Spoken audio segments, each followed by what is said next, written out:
11th class का accountancy का chapter कर रहे हैं। हम 8 चैप्टर्स कर चुके हैं। आज हम 9th चैप्टर कर रहे हैं जिसका नाम है लेजर। तो मैं अब आपको बताती हूँ और प्रैक्टिकल भी बताती हूँ इसका कैसे करना है लेजर। देखो, सबसे पहले हम लेजर की डेफिनेशन देखते हैं। बेटा, लेजर की डेफिनेशन क्या होती है कि एक ऐसी बुक है जिसमें हमें बहुत सारे अकाउंट्स मेंटेन करने होते हैं, जैसे एसेट का अकाउंट, लाइबिलिटी का अकाउंट, कैपिटल का अकाउंट, रेवेन्यू का अकाउंट और एक्सपेंस का अकाउंट। ये सारे अकाउंट्स हमारे ओपन होते हैं और जो जितनी भी हमारी ट्रांजैक्शंस होती हैं इनसे रिलेटेड या बिजनेस से रिलेटेड, वो इन अकाउंट्स में ट्रांसफ़र हो जाती है। और कहाँ से हम इन्हें ट्रांसफ़र करते हैं? जर्नल से। तो जब हम इन्हें ट्रांसफ़र करते हैं तो इन्हें पोस्ट करना भी बोलते हैं कि हम जर्नल से एंट्रीज को लेजर में क्या कर रहे हैं? पोस्ट कर रहे हैं। इसकी एक और डेफिनेशन है, ledger is a book which contains in a summarised and classified form a permanent record of all transactions. यानी लेजर एक ऐसी बुक है जिसमें सारी ट्रांजेक्शन्स का एक परमानेंट रिकॉर्ड रहता है एक समराइज्ड फॉर्म में। यानी अगर मुझे कैश से रिलेटेड सारी ट्रांजेक्शन चाहिए तो मेरी वो कैश अकाउंट में होगी। अगर मुझे किसी भी पर्सन से रिलेटेड, वो मेरा डेटर है, उससे रिलेटेड मुझे कोई भी चीज़ें चाहिए कि उसने मेरे से कितना पैसा लिया दिया, तो वो उसके अकाउंट में सारी समरी के फॉर्म में होगी। उसके बाद है फीचर्स ऑफ लेजर। लेजर एक बुक है जिसे बुक ऑफ फाइनल एंट्री भी बोलते हैं। जो हमारी लेजर है वो जर्नल से प्रिपेयर होती है। लेजर में हमें सारे अकाउंट्स का करंट का बैलेंस पता चल जाता है कि कैश अकाउंट में कितना बैलेंस है, सैलरी अकाउंट में कितना बैलेंस है। इस तरह से हर अकाउंट का हमें बैलेंस पता चल जाता है। जो लेजर है वो सारी ट्रांजैक्शंस का एक तरह से समरी होता है। उसके बाद एडवांटेजेस ऑफ लेजर। हम लेजर बनाते क्यों हैं, इसके एडवांटेजेस क्या हैं? सबसे पहला पॉइंट है, provides complete information of a particular account. एक पर्टिकुलर अकाउंट से रिलेटेड जितनी भी इंफॉर्मेशन होती है कंप्लीट, वो हमें लेजर प्रोवाइड कर देता है। जैसे मैंने अभी आपको बताया, कैश से रिलेटेड जितनी भी इंफॉर्मेशन है वो हमें कैश अकाउंट में मिल जाएगी एक जगह पर। It provides information of income and expense. सारे इनकम और एक्सपेंस की इन्फॉर्मेशन मिल जाती है, क्योंकि हम सैलरी का अकाउंट भी बनाते हैं। इसके अंदर एक्सपेंस होता है जो हमारा, और भी हमारे और तरह के एक्सपेंस होते हैं जो हमारे और तरह की इनकम होती है। हम सबके अकाउंट्स बनाते हैं। उसके बाद it helps the business to prepare trial balance and final accounts. Ledger के बाद बेटा हम अपना ट्रायल बैलेंस बनाते हैं और फाइनल अकाउंट्स बनाते हैं। तो जब हम लेजर बना लेते हैं, ये हमें हेल्प करता है आगे ट्रायल बैलेंस और फाइनल अकाउंट्स बनाने में। उसके बाद हमारा एक वर्ड आता है पोस्टिंग। पोस्टिंग का मतलब होता है जब हम अपनी ट्रांजैक्शंस को ट्रांसफ़र करते हैं जर्नल से। जर्नल हमने पहले सीखा था, उससे जब हम ट्रांजैक्शंस को ट्रांसफ़र करते हैं उस प्रोसेस को हम बोलते हैं पोस्टिंग। उसके बाद हमारा है बेटा लेजर, जो है उसको दो बुक्स कहा जाता है। यानी अगर आप कहीं पढ़ोगे प्रिंसिपल बुक, तो प्रिंसिपल बुक किसे कहा जाता है? लेजर को। और बुक्स ऑफ फाइनल एंट्री भी किसे कहा जाता है? लेजर को।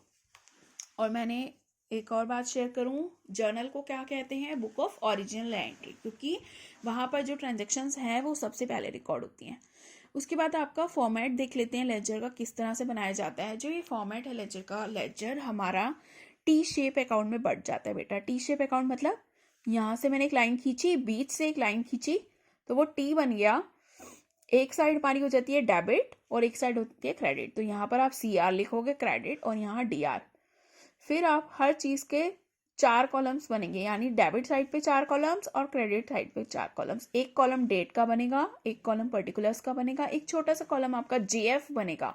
जब आप लेजर बना रहे हो तो आप JF लिखोगे, और जब हमने जर्नल सीखा था तो हमने क्या लिखा था वहाँ? LF।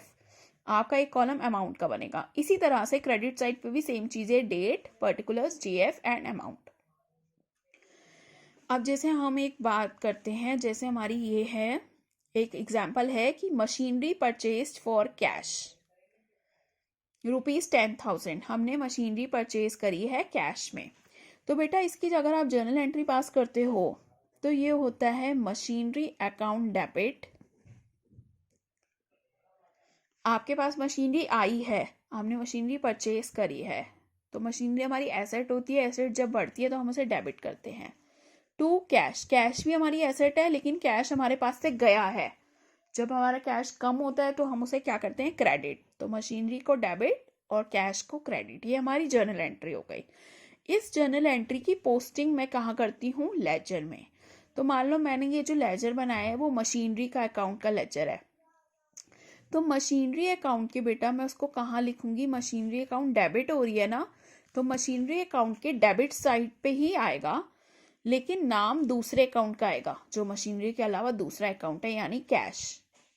आ रहा है समझ? हम बना मशीनरी अकाउंट रहे हैं, मशीनरी अकाउंट जर्नल एंट्री में क्या हो रहा है, डेबिट।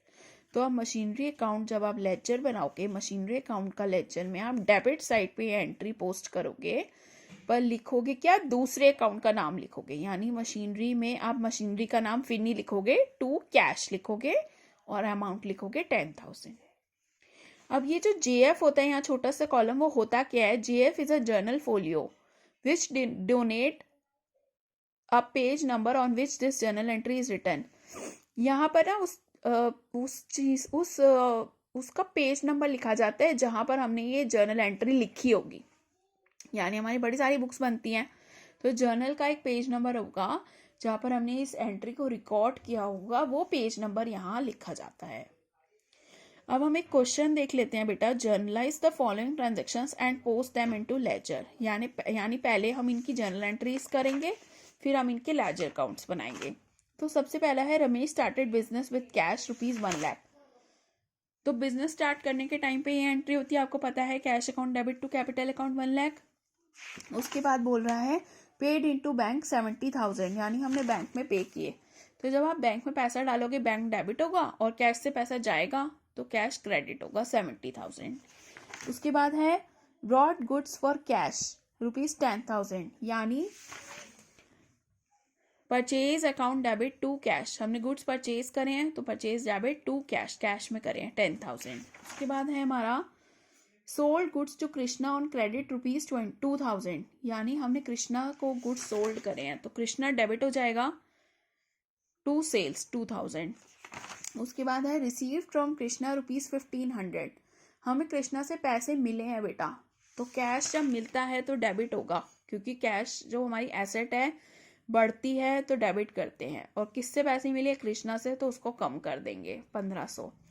उसके बाद है हमारा सेल्स, फिर से हमने करी है और ये कैश सेल्स है। कैश सेल्स में कैश अकाउंट डेबिट होता है और टू सेल्स, सेल्स क्रेडिट होता है 8,000 से। अब जितने भी हमने यहाँ पे जर्नल एंट्री बनाई है ना बेटा, अब उनके सबके लेजर बनेंगे। देखो अब आप फर्स्ट एंट्री में देखो कैश और कैपिटल है, तो आपको एक कैश अकाउंट बनाना पड़ेगा, एक कैपिटल अकाउंट बनाना पड़ेगा। फिर है बैंक और कैश, फिर आपको बैंक अकाउंट बनाना पड़ेगा, कैश आपका ऑलरेडी बना है। फिर है परचेज और कैश, तो आपको परचेज बनाना पड़ेगा, कैश बना हुआ है।